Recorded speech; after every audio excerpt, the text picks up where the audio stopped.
Good morning, everyone, and can I add my welcome to that of Tim Sutton, our pastor, to our worship and teaching at WHBC this Good Friday morning. Curious term, isn't it? Good Friday. Christians use it, of course, but I suspect that for somebody hearing it for the first time, they might wonder, well, what's good about it? So this morning, I just want to look at one thing that for all of us makes this a good day.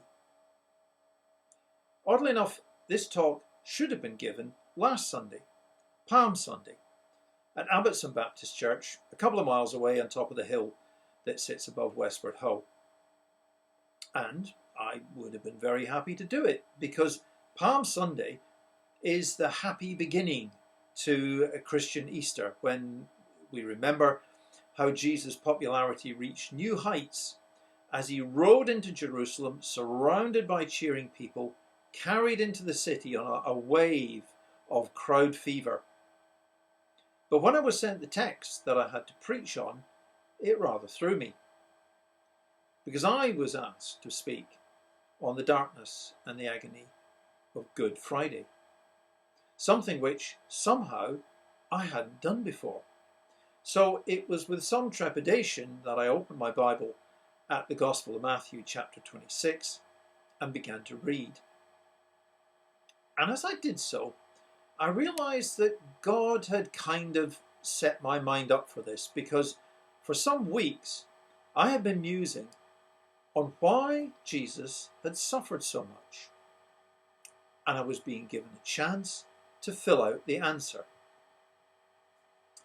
Consider what happens to Jesus in Matthew 26 and 27.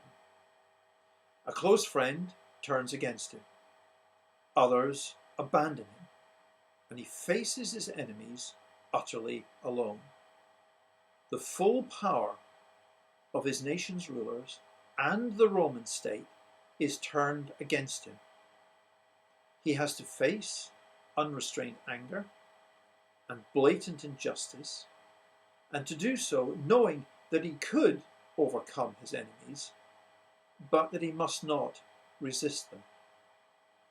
Isaiah the prophet wrote some 700 years previously that he went to his slaughter like a silent lamb, betrayed, abandoned, alone.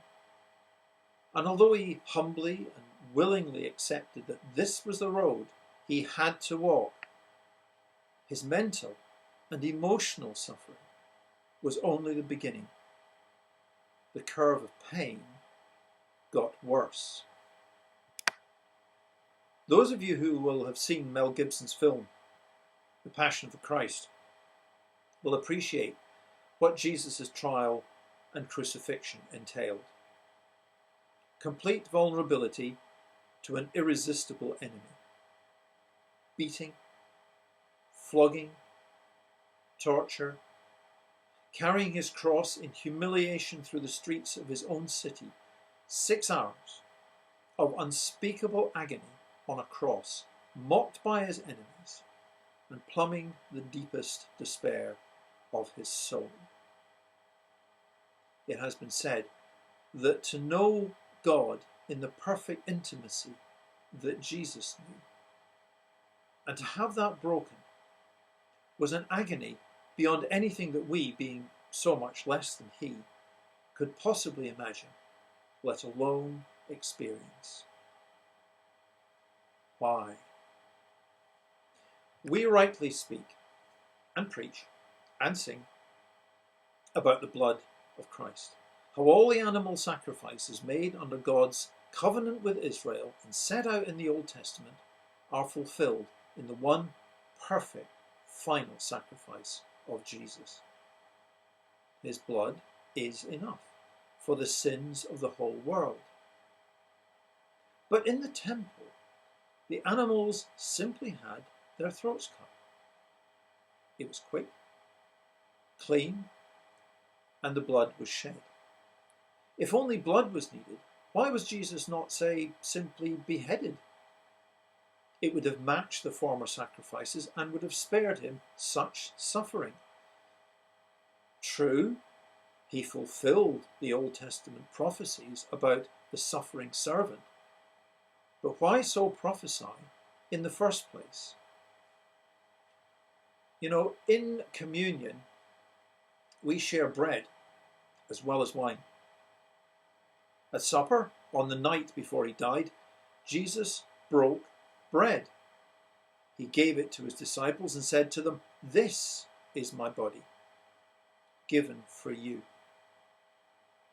Isaiah wrote that the servant of God was a man of sorrows, familiar with suffering.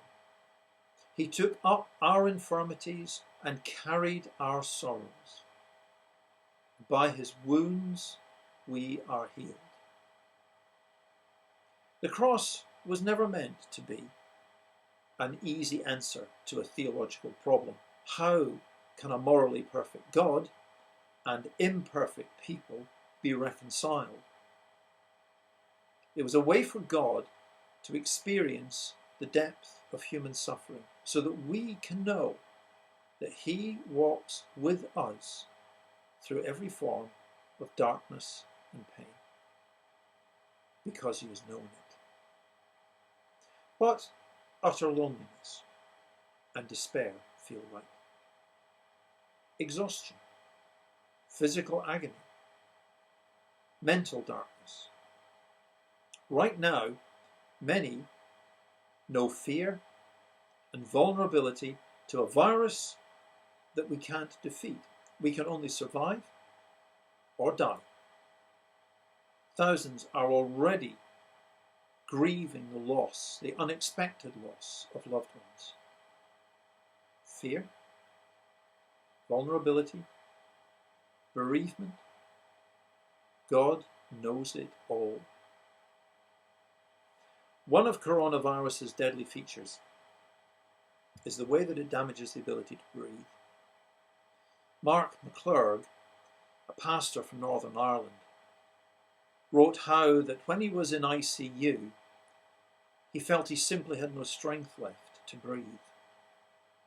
Jesus knows that too, because crucifixion is largely death by asphyxiation.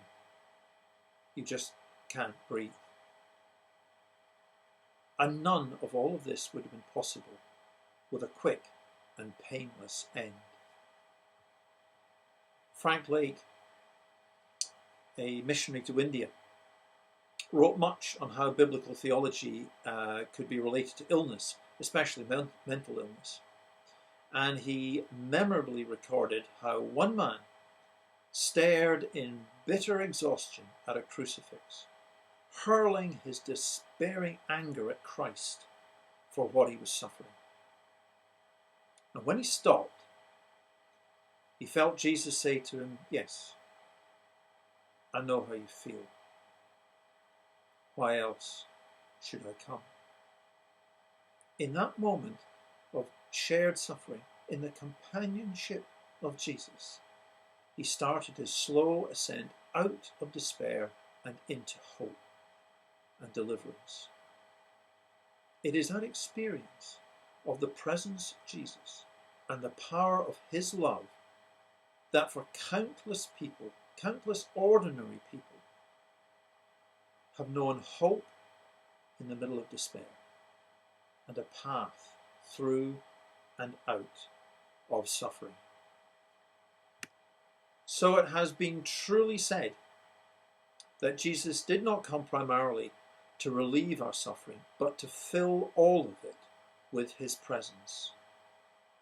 Surely we should thank him that his blood releases us from the power and the guilt of sin, but we should also meditate on the afflictions of his life, his arrest, his trial, his punishment, and his body broken on the cross. For our suffering is often far more pressing than a sense of our sin. How much good might that do us? A great deal, I think.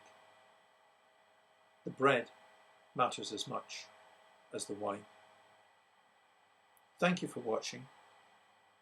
I hope today that you will know the presence of Jesus on this Good Friday and every day. Goodbye.